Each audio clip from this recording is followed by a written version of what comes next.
La siguiente historia tiene lugar entre el año 1700 y el 1800 después de Cristo.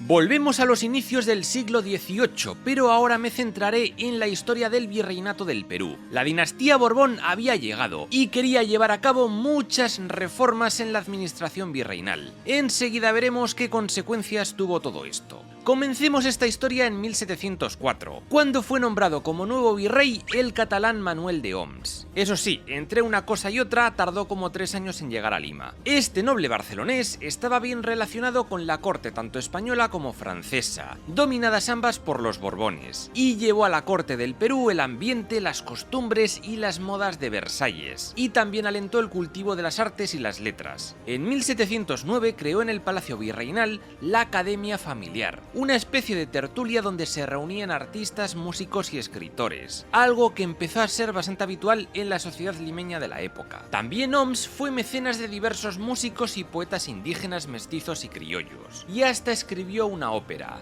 El escudo de Teseo. Un artista a destacar es Melchor Pérez Holguín, considerado uno de los mejores artistas de la historia de Bolivia y de la pintura barroca hispanoamericana. Entre sus obras más famosas destaca Entrada del Virrey Morcillo en Potosí o El juicio final. Esto es más bonito que internet. Oms se tuvo que enfrentar al contrabando de mercancías francesas en la feria de Prisco, que hacía competencia a la feria de Portobelo. Para solucionar el asunto decidió exigir altas comisiones a la compraventa de productos en Prisco, pero como no podía hacerlo legalmente, recurrió a crear sociedades, en las que él participaba, por supuesto, y se enriqueció bastante. Y no solo él, también aumentó la recaudación del virreinato. Hasta aquel entonces, los Habsburgo habían dado poder a los virreyes para nombrar cuantos cargos quedasen libres, dando preferencia a hijos de conquistadores y prohibiendo nombrar a parientes por el tema del nepotismo. Con los Borbones eso iba a cambiar, ya que querían un control más férreo desde España y asegurarse la fidelidad de los ciudadanos de la América hispánica. En resumen, que estos nuevos reyes empezaron a nombrar desde Madrid cada vez más altos cargos. Finalmente, en 1108 destaca el hundimiento del galeón San José por parte de los ingleses cerca de Cartagena de Indias,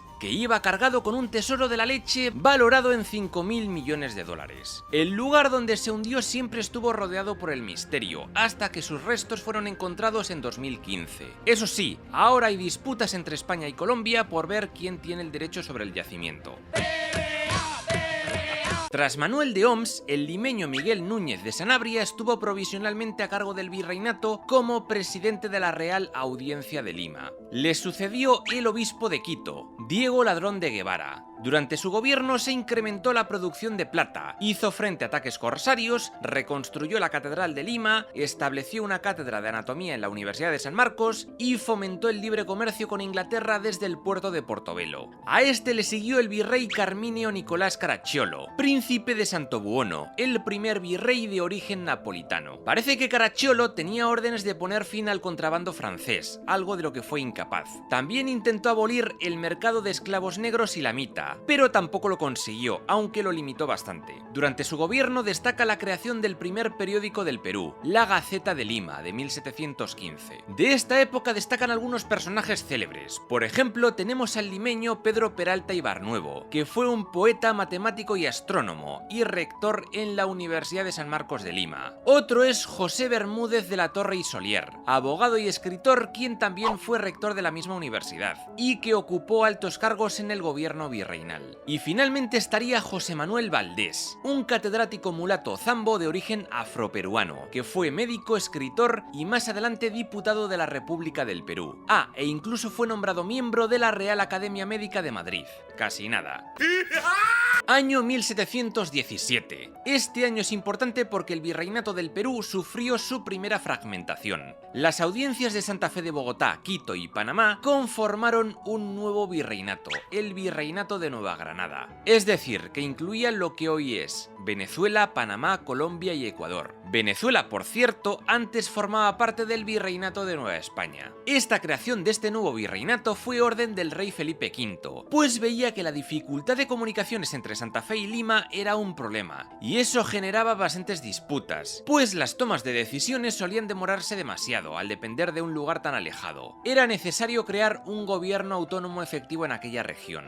Su primer virrey fue Antonio Ignacio de la Pedrosa y Guerrero. Este tipo luchó contra la corrupción de aquellos gobiernos locales y suprimió muchas encomiendas. También fortaleció las fortificaciones de Cartagena de Indias, que serían importantísimas para la defensa contra los británicos. El segundo virrey de Nueva Granada fue Jorge de Villalonga, aunque oficialmente es el primero, pero bueno, da igual. Este tipo fue lo contrario a su predecesor, y en vez de luchar contra la corrupción, se unió a ella. De su mandato destaca el ataque a Tucaras, un asentamiento de piratas holandeses en la costa venezolana. En 1724, este virreinato nuevo fue suprimido por problemas financieros, pues España acababa de salir de la guerra de la Cuádruple Alianza y tenía las arcas prácticamente vacías. El virreinato de Nueva Granada no sería restablecido hasta 1740, y esto ya lo veremos en un capítulo aparte. ¡Oh, yes! En la zona de Argentina, las guerras contra las tribus calchaquíes habían acabado. Uno de estos pueblos calchaquíes fue el pueblo de Amaicha, tribu que, como no se unió a la guerra contra los españoles, pudieron firmar la cédula real de Amaicha del Valle, de 1716, por la que sus tierras quedaban completamente libres del dominio español y pudieron mantener sus instituciones y costumbres. Y seguiremos siendo súper buenos amigos toda la vida, seguro.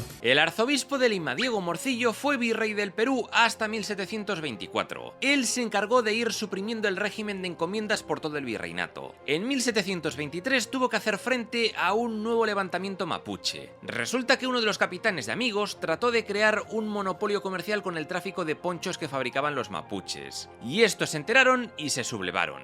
La rebelión acabó con el Parlamento de Negrete de 1726. Aquí los mapuches se reconocieron vasallos del rey, a la par que los españoles reconocían su autonomía y derecho a denunciar abusos y pedir sustituciones de funcionarios directamente al gobernador, para evitar que pasaran más movidas de estas. Tras Morcillo llegó el pamplonés José de Armendáriz, marqués de Castelfuerte, quien gobernó el virreinato 12 años. Armendáriz es famoso por haber inaugurado el monasterio de las Nazarenas en Lima. Este virrey también tuvo que luchar contra la corrupción y contra el contrabando que realizaban los navíos franceses y neerlandeses, y para ello tuvo que contratar una compañía naval privada, la del Marqués de Torretagle, para que les diera persecución y muerte. De esta familia es famoso el Palacio de Torretagle, en Lima, acabado en 1735. También fortaleció las protecciones de diversos puertos, y tuvo de asesor a un marino muy experimentado llamado Blas de Lezo. Seguramente su nombre os suene, más tarde hablaré de él. Algunos corsarios a los que se tuvieron que enfrentar fueron George Selbock,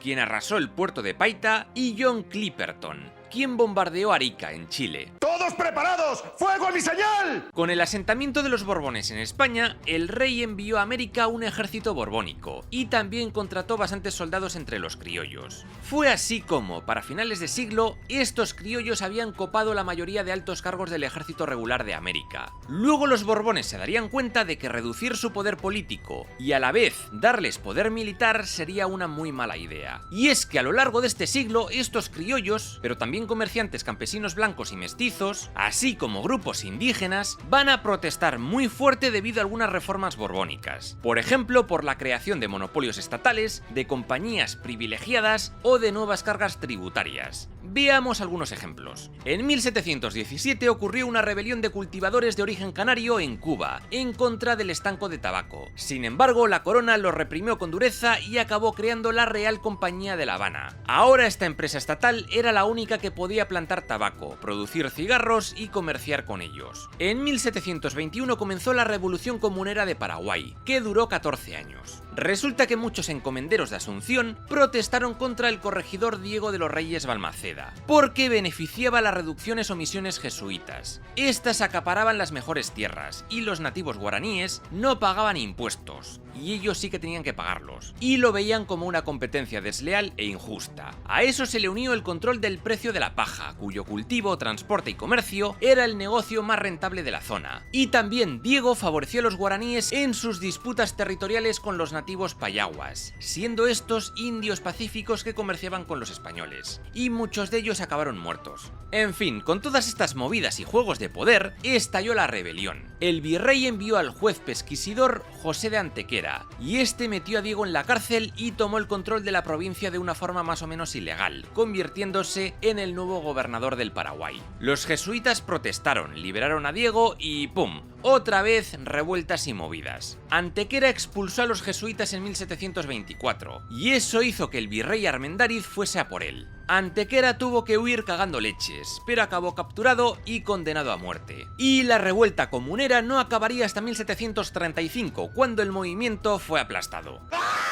En 1728, los privilegios comerciales que la corona concedió a la Compañía Guipuzcoana de Caracas perjudicaron a los pequeños y medianos agricultores de Venezuela. Fue Andrés Sote, un zambo cimarrón, quien lideró una revuelta contra esta compañía en 1730, pero no consiguió nada. Otra rebelión fue la de los mestizos de Cochabamba, ocurrida en 1731 en Bolivia, liderados por Alejo Calatayud, un platero mestizo nacido en Oropesa, pero afincado en Cochabamba, donde era dueño de un taller de filigrana y una de las personas más afamadas de la zona. El caso es que empezó a correr el rumor de que el virrey iba a subir los impuestos de la clase social mestiza. Por ello, el influyente Calatayud protestó y se le unieron mestizos e indígenas y todos juntos tomaron Cochabamba, donde saquearon tiendas, viviendas y mataron a 40 españoles. Los criollos de la zona contraatacaron y lograron frenar la revuelta. Capturaron a Alejo y este acabó decapitado. En la gobernación del Río de la Plata es importante hablar del gobernador Bruno Mauricio de Zabala. Este tipo veía como la banda oriental, es decir, Uruguay, se había llenado de portugueses y franceses que se saqueaban entre ellos día sí y día también. Luchó contra ambos grupos y logró tomar partes del territorio. Para asegurar su posición construyó el fuerte de San José, en lo que hoy es Montevideo, ciudad que fue fundada por este Zabala en 1726. Montevideo rápidamente se convirtió en un puerto comercial capaz de competir con Buenos Aires. Años más tarde, en 1750, España firmó con Portugal el Tratado de Permuta, o de Madrid, que definió los límites territoriales de ambas potencias. Las actuales fronteras de Brasil vienen prácticamente por ese tratado. El problema es que 7 misiones de los jesuitas se quedaron del lado de Portugal, o de Brasil. Y claro, esto es importante porque los portugueses permitían la esclavización de indígenas, y España no, y la resistencia de los guaraníes a formar parte de Portugal fue la llamada Guerra Guaranítica, que duró de 1752 a 1756. Lo curioso del asunto es que el bando español se puso del lado de los portugueses porque tenían órdenes de cumplir con el acuerdo. Debido a esto, jesuitas y guaraníes fueron a la guerra contra los españoles y los portugueses. Esta resistencia estuvo liderada por el cacique Sepeti Arayú. El cacique guaraní murió justo antes de la batalla final, la batalla de Caibaté, en la que venció el bando español-portugués, y los jesuitas y guaraníes tuvieron que exiliarse. Algunas misiones se reconstruyeron en territorio español, pero otros guaraníes decidieron volver a la vida en la selva. Y es que esta frontera seguiría siendo un foco de conflictos durante los años venideros. Mucho miedo. En 1736 fue nombrado virrey el segoviano José Antonio de Mendoza, marqués de Villagracia de Arosa. Sus casi 10 años de gobierno los ocupó en mejorar la hacienda, creando nuevos impuestos y acrecentando la producción minera. Durante su gobierno tuvo lugar una de las primeras expediciones científicas internacionales, la expedición de Charles-Marie de la Condamine, o expedición geodésica francesa, en la que participaron varios científicos españoles como Jorge Juan y Santa Cilia y Antonio de Ulloa. El objetivo principal de la expedición fue medir la línea del Ecuador y comprobar la forma de la Tierra. Otra expedición científica importante fue la de Hipólito Ruiz. Este botánico y farmacéutico burgalés viajó por todo el virreinato para estudiar las especies faunísticas y botánicas, y las propiedades medicinales de estas últimas. Es tiempo de comer flores.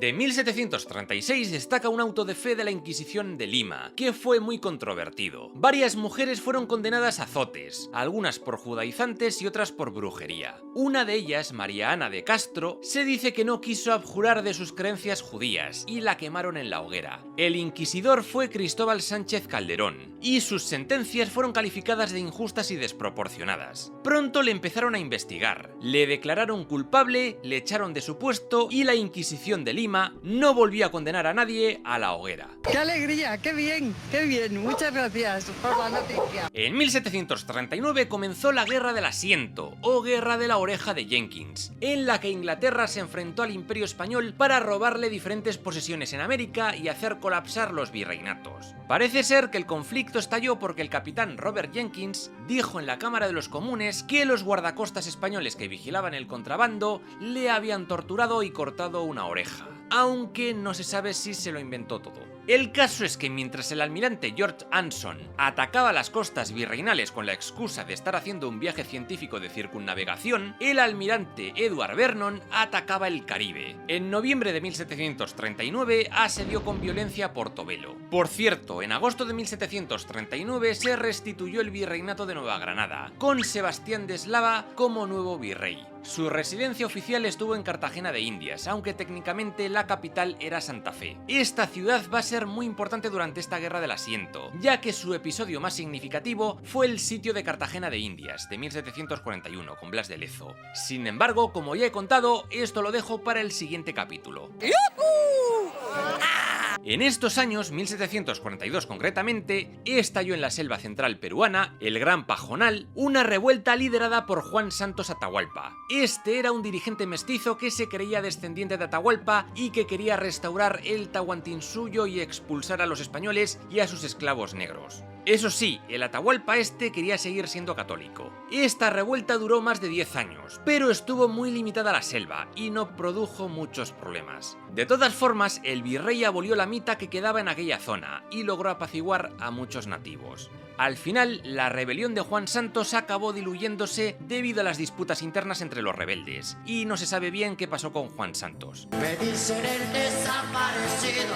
En 1745 llegó a virrey del Perú el riojano José Antonio Manso de Velasco, conde de Superunda, y anteriormente gobernador de Chile. En este último cargo fundó 9 ciudades, y se preocupó mucho por el desarrollo urbanístico de Santiago, iniciando la construcción de los tajamares del río Mapocho, con lo que evitaban las frecuentes inundaciones que padecía la ciudad. Lo más importante que hizo en Chile fue la fundación de la Real Universidad de San Felipe, en 1747, en la ciudad de Santiago, donde se podía estudiar Derecho, Medicina, Filosofía, Matemáticas, Teología, Artes y Lengua, incluyendo el estudio del idioma mapuche, conocido como mapudungún o araucano. Pero ¿aquí qué idioma habláis? Yo es que no...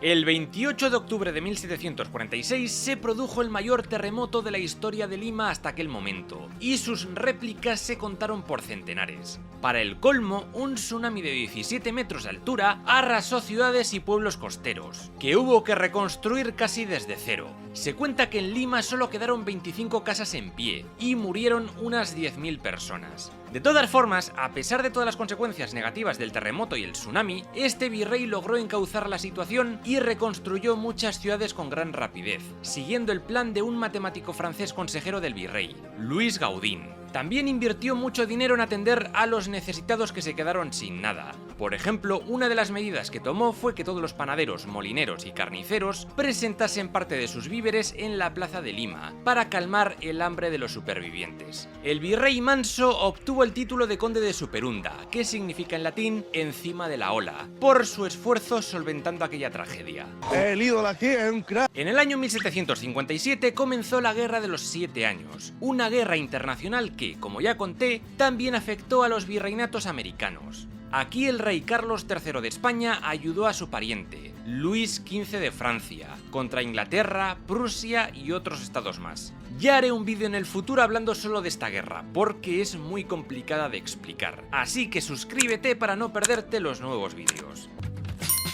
Tras unos 16 años de gobierno, en 1761, el virrey del Perú Manso de Velasco dejó el cargo, el cual pasó al catalán Manuel de Amat y Junyent, quien también estuvo un tiempo similar en el poder del Perú. Y al igual que el anterior, también fue gobernador de Chile, y es famoso por haber creado un cuerpo de policía chileno conocido como los Dragones de la Reina, dedicado a la vigilancia y seguridad de las ciudades. También envió 2 fragatas para explorar la isla de Pascua. Esta isla había sido descubierta en 1722 por el holandés Jacob Roggeveen, el día de Pascua, de ahí el nombre, aunque su nombre original es Rapa Nui. de la expedición española Rapa Nui, dirigida por Felipe González Aedo, son los primeros dibujos de los famosos moais. Otra de las expediciones financiadas por Amat, de 1772, y liderada por Domingo de Boenechea, llegó hasta Tahití, a la que se llamó como Isla de Amat.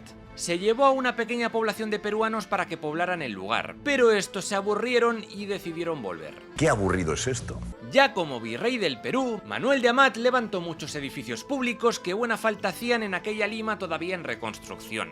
Construyó la Casa de la Moneda de Lima y la Plaza de Toros de Hacho, la primera plaza de toros de América. También destacan la mansión de Quinta de Presa y el Paseo de Aguas, una gran avenida que tenía un enorme estanque.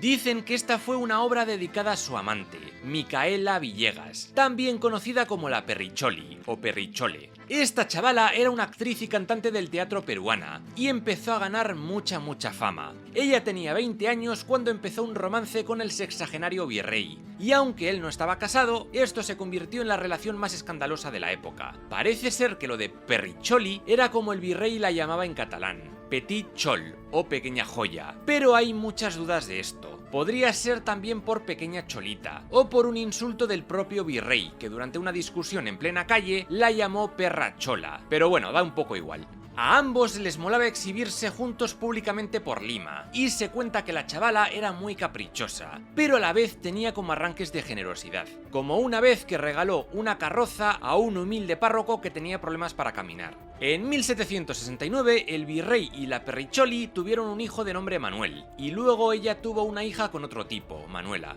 Al año siguiente, la chica de 22 años compró su primera propiedad, en la calle del Huevo, una calle famosa porque era donde vivían muchos actores famosos. En 1776, Amat dejó el cargo de virrey y volvió a España, dejando a la chavala una generosa pensión. En el 81, la chica adquirió la Casa Molino de la Alameda Vieja, la cual le daría muchos ingresos, y acabó casada con Vicente Fermín de Charri. Gracias a estos ingresos pudo comprar el Real Coliseo de la Comedia, convirtiéndose entonces en directora teatral, y llevó una vida bastante tranquila. Murió en 1819, habiendo amansado una tremenda fortuna. El mito de la Perricholi fue tal que ha dado lugar a novelas, películas, óperas y un montón de cosas más.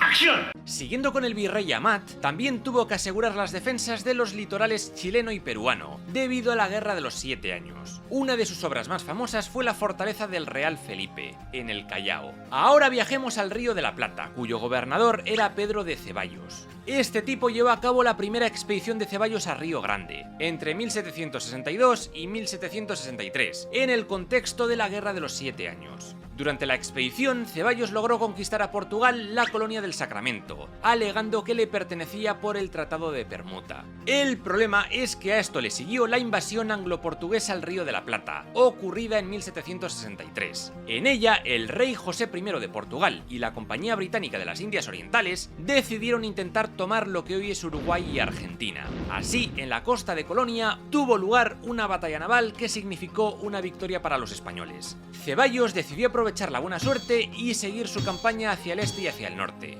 En abril de 1763 tomó la fortaleza de Santa Teresa, luego el fuerte de San Miguel y pronto llegó hasta la población de Río Grande de San Pedro, en lo que hoy es Brasil. En resumen, que Ceballos conquistó gran parte de Uruguay y el sur de Brasil. Fue allí donde Ceballos tuvo que parar, ya que la Guerra de los 7 años había acabado. En el Tratado de París de 1763, España tuvo que devolver Sacramento y algunas partes más, aunque en 1777, con el Tratado de San Ildefonso, todo volvió a España. Ole. En el año 1776 llegó al poder del virreinato Manuel Guirior, antiguo virrey de Nueva Granada. Este fundó una escuela de pilotos náuticos y la Academia de Artillería, donde estaban los talleres de fundición de cañones. Su pesadilla comenzó cuando el ministro de Indias y visitador general José de Gálvez, del que ya hablé en el anterior capítulo, envió al virreinato peruano a José Antonio de Areche como visitador general. Sí, lo habéis adivinado. Su labor era imponer reformas borbónicas. ¡Tengo miedo! La idea de la Casa de Borbón era revitalizar la administración, profesionalizar profesionalizar el gobierno y mejorar la hacienda. Cargos como alcaldes y corregidores, y también los repartimientos, fueron desapareciendo, y se empezó a imponer el sistema de las intendencias, es decir, nuevas divisiones administrativas. Los intendentes, los nuevos gobernadores, serían cargos para gente venida de España, y poco a poco se intentó rebajar el poder criollo y la autonomía que hasta entonces habían tenido los virreinatos. Este virrey Guirior tuvo que llevar a cabo la orden de la corona de desmembrar de nuevo el virreinato, creando en 1776 el Virreinato del Río de la Plata, que comprendía las actuales Argentina, Uruguay, Paraguay y Bolivia, y también la zona de Cuyo de Chile, lo que separó Chile del Perú, a pesar de que Chile seguía formando parte del Virreinato del Perú. Este virrey también sancionó el Reglamento de Libre Comercio de 1778, creado para flexibilizar el monopolio comercial español con América. Gracias a esto se abrieron más puertos españoles al comercio virreinal. Cartagena de Indias fue un puerto clave como conexión con España. Otros importantes fueron Maracaibo, Guayaquil, Arica o Valparaíso, que ganaron importancia en detrimento de Lima y el Callao. Debido a esto, la zona peruana fue perdiendo influencia y poder. También se crearon las aduanas de Buenos Aires y Montevideo, que por un lado favoreció el desarrollo de estas ciudades, pero por el otro empobreció bastante al Perú, pues ahora la plata del Potosí pasaba a embarcarse en Buenos Aires, camino a España, dejando de viajar hacia Lima y hacia el Callao, con la riqueza y prestigio que eso suponía. En mayo de 1765 estalló la Revolución de los Barrios de Quito, o Revolución de los Estancos, un motín en la ciudad de Quito contra un incremento en el impuesto de los licores por parte de las autoridades. Entre 1777 y 1778 se repitieron las protestas por todo el Perú, también por el estanco del aguardiente, tanto de nativos, de comerciantes y de propietarios de diferentes clases sociales. También la alcabala se subió del 4% al 6%, encareciendo todos los productos menos los de los indios, porque estaban exentos, pero les acabó afectando de forma indirecta. Esta revolución de las alcabalas ocurrió en 1792. Finalmente se elevaron los impuestos sobre las clases acomodadas, con un 10% sobre joyas y alhajas, estableciendo su obligación con efecto retroactivo. La mina de Potosí estaba ya casi acabada y el virrey tuvo que potenciar la extracción en otras minas, como las de Caylloma, Hualgayoc, Huantajaya, Santa Rosa, el Cerro del Carmen o la mina de Yanacancha del Cerro de Pasco, y por supuesto la mina de Azogue de Huancavelica. En 1780 el cargo de virrey del Perú fue para Agustín de Jáuregui. Este navarro ya había sido anteriormente gobernador de Chile, y es famoso por haber creado un censo y un empadronamiento de la población chilena hasta ese momento. Unos 250.000 habitantes dijo que había. También eliminó las últimas encomiendas de Chile e inauguró la Catedral de Santiago de Chile y una academia forense. Muy bonito, me gusta. En el primer año de su gobierno del virreinato peruano tuvo que hacer frente a la Gran Rebelión de 1780, liderada por el curaca José Gabriel Condorcanqui, mejor conocido como Túpac Amaru II, un mestizo descendiente del Inca de Vilcabamba Túpac Amaru I y de Manco Inca, así como de nobles criollos. Este Condorcanqui era un tipo adinerado que había estudiado en el colegio de San Francisco de Borja, en Cuzco, con los jesuitas, antes de que estos fueran expulsados de los virreinatos, como ya conté en el capítulo anterior. Desde luego, el exilio de sus antiguos profesores marcó a Condorcanqui. Le hizo ver que incluso una institución tan respetada como la de los jesuitas podía caer. El caso es que Condorcanqui tuvo una buena vida junto a su esposa, Micaela Bastida, y sus 3 hijos, Hipólito, Mariano y Fernando. Había heredado varios curacazgos de su padre, siendo una de las personas más ricas del Perú. Se dedicaba al comercio y tenía un negocio de 350 mulas para el transporte de mercancías desde el Potosí a Cuzco y Lima. También poseía grandes fincas, una hacienda, una plantación de coca y participaciones en el negocio de la minería, con cientos de indígenas a su cargo. Ahí hay dinero. El problema es que las reformas impuestas por el visitador Areche le jodieron el negocio. La división del virreinato con el Río de la Plata y el auge de Buenos Aires como puerto hacia España arrebató el monopolio comercial con Lima. Ahora había más competencia y más impuestos, como las tasas aduaneras y la alcabala. De hecho, como Bolivia pasó a formar parte de este nuevo virreinato, la ruta comercial de Condorcanqui se vio atravesada por una aduana, y Condorcanqui tenía muchas deudas y empezó a irle realmente mal. Aparte, Condorcanqui también reclamaba desde hacía tiempo el marquesado de Oropesa, Este título conllevaba, aparte de tierras, una exención de impuestos, lo que le vendría muy bien. Sin embargo, perdió el juicio porque los mismos descendientes incas se lo negaron, por lo que Amaru, quien también era noble inca pero de segunda, decidió usar su linaje en su favor y comenzar una gran rebelión apoyado por indígenas de la zona. La gran pregunta es, si hubiese ganado el juicio, ¿habría empezado con esta gran sublevación? No se sabe. No tengo ni puta idea. Pero vamos, en 1780 comenzó esta gran rebelión cuando Amaru II ejecutó al gobernador de Tucumán y corregidor de Tinta, Antonio de Arriaga, quien tenía fama de cobrar más tributos de los requeridos y abusar de su poder. Amaru declaró la abolición de repartimientos y corregidores, de la explotación en haciendas y obrajes, así como de la mita, una abolición que ya se había iniciado con las reformas de Areche, con lo cual no era una novedad.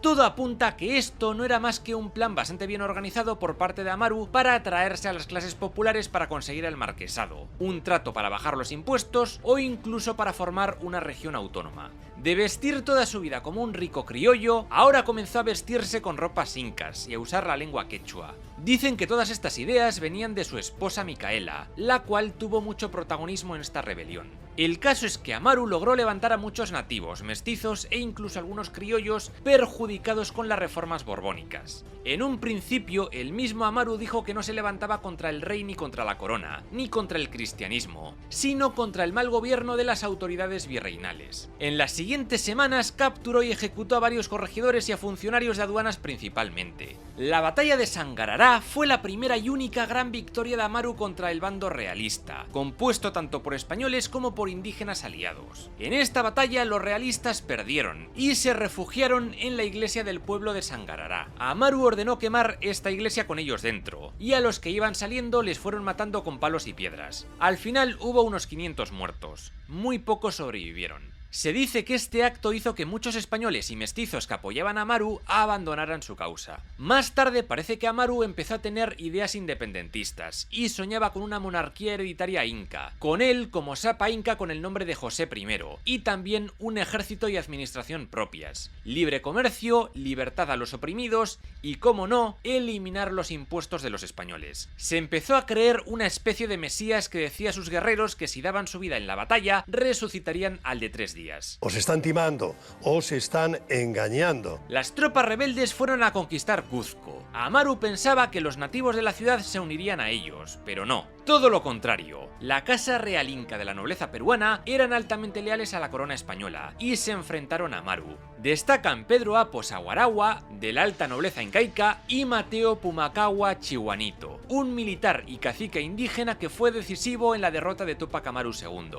Viendo que no tenía las de ganar, Amaru se retiró de Cuzco, y gran parte de sus tropas desertaron por su indecisión. Amaru y los suyos se refugiaron en Tinta. Mientras tanto, el bando realista logró reunir un ejército de 20.000 soldados y fueron a por él. Amaru perdió en las batallas de Checacupe y Combapata, y poco después, en Langui, fue traicionado por 2 partidarios suyos. Acabó capturado y ejecutado en Cuzco en 1781. Primero se intentó por desmembramiento con caballos, pero al final le decapitaron.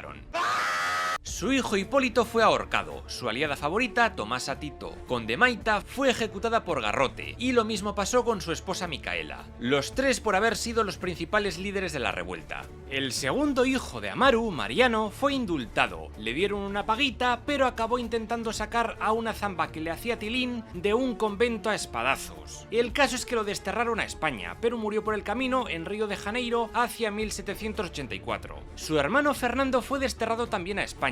Lo salvaron de un naufragio, luego pasó una temporada en una prisión, luego lo enviaron a un colegio de Madrid y acabó muriendo hacia 1800. Su medio hermano Juan Bautista también fue enviado a España, pero a una prisión, aunque fue liberado tiempo después y acabó viviendo en Buenos Aires. Otro que fue perdonado fue el primo de Amaru, Diego Cristóbal Túpac Amaru, pero este decidió continuar con la rebelión.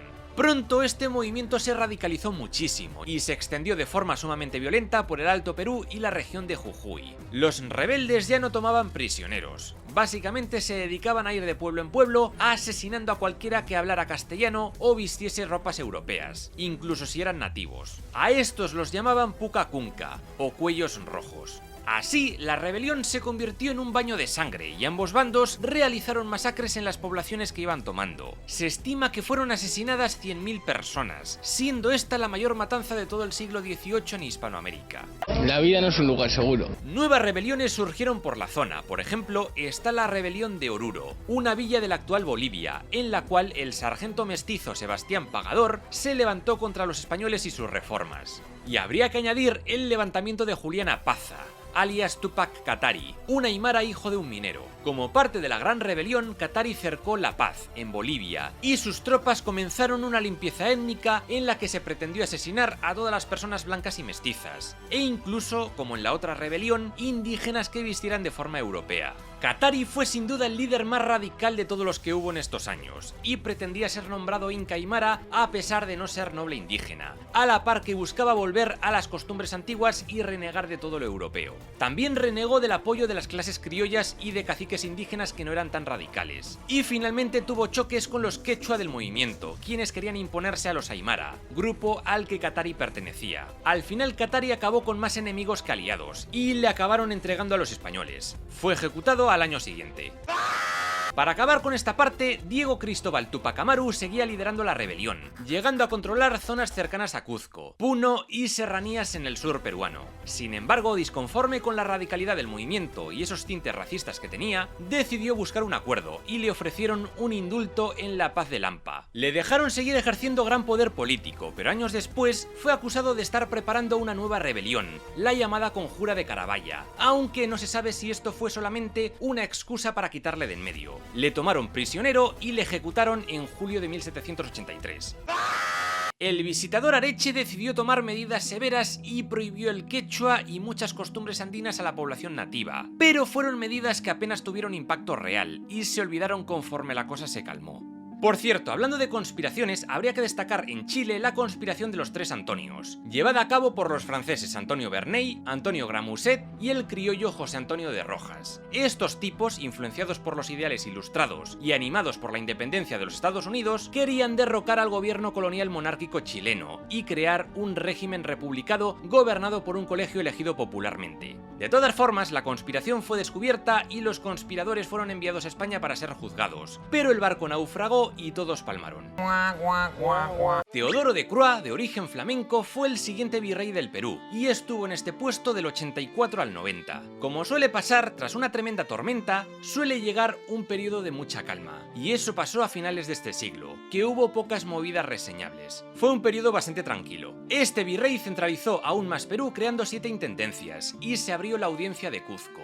Inauguró el anfiteatro anatómico de la Facultad de Medicina de Lima e inició la construcción del jardín botánico de la misma facultad. Creó un incipiente servicio de bomberos, empezó a enterrar las alcantarillas y movió los basureros fuera de las grandes ciudades. Y para facilitar la recogida de basura empezó a poner nombres y números a las calles. Y también se empezaron a instalar farolas para el alumbrado público. ¡Cielo, por favor, no! El virrey del Perú número 35 fue Francisco Gil de Taboada, anterior virrey de Nueva Granada. Este experimentado marino gallego es famoso por haber fundado la Academia Real de Náutica en Lima. Durante su gobierno nacieron varios periódicos en el Perú. El primero fue el Seminario Erudito, fundado por José Gorbea en 1790, y al año siguiente Jacinto Calero fundó el Mercurio Peruano. También se realizó un censo en el virreinato, resultando en 2 millones de habitantes.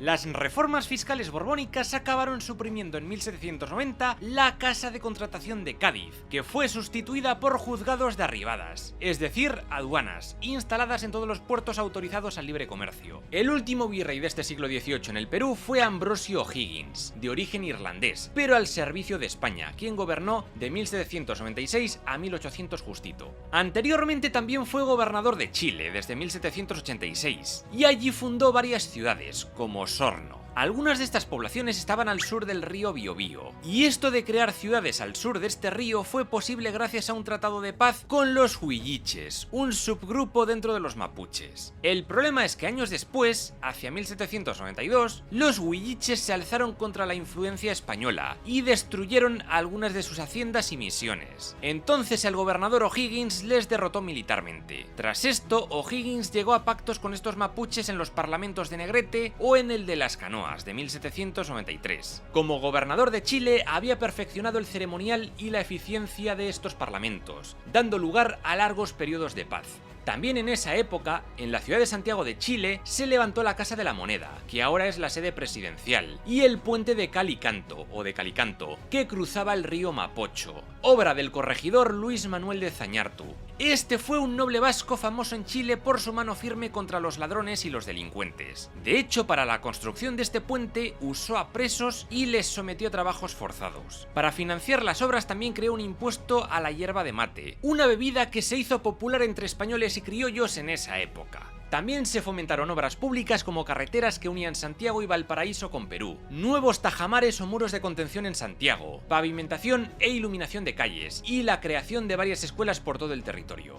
Finalmente también abolió definitivamente la encomienda, un régimen que en aquella época ya languidecía y era visto como algo anacrónico. También dio propiedades a varios nativos de Chile en la costa para fomentar la pesca. Sardina a la plancha. Su gobierno como virrey fue corto. En 1797 estalló una nueva guerra entre Inglaterra y España, y O'Higgins puso mucho dinero para reforzar el fuerte de Pisco y el Callao, y financiar calzadas entre Lima y el Callao. En 1800 fue destituido porque su hijo, Bernardo O'Higgins, había participado en una conspiración contra la corona. El disgusto le hizo que al año siguiente le diese un jamacuco que le llevó a la tumba. Este Bernardo O'Higgins será protagonista en la independencia de Chile, que veremos en un próximo capítulo, junto con las otras independencias de América. Si quieres conocer toda la historia del mundo, no olvides suscribirte a este canal. Y si ya lo estás, dale like, deja un comentario y compártelo con tus amigos, que eso ayuda a que el algoritmo posicione mejor los vídeos. Nos vemos muy pronto con más historia.